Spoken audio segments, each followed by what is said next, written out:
Abre alas, são 3 carros acoplados. Eu perguntei ao Chico Espinosa qual o comprimento dele. Infinito, ele respondeu. Mas na verdade parece que são 68 metros. Nossa, olha, bem maravilhosa, vai. Você vai ver, é um tapete maravilhoso na A gente está vendo o primeiro carro, o carro abre alas, que são 3.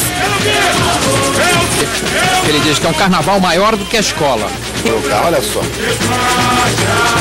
Olha que lindo.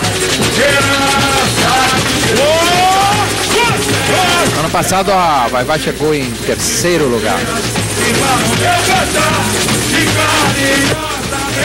O segundo carro acoplado é um chafariz de águas dançantes. Você vê ali no meio. E canta o enredo.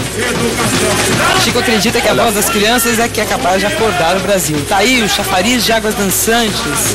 É um show esse carro.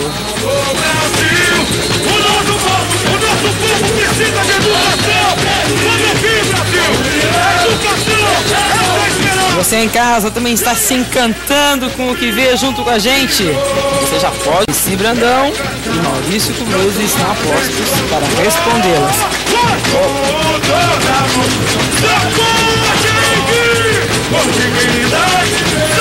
Pode votar também, não é? Pode votar também, pode votar por telefone.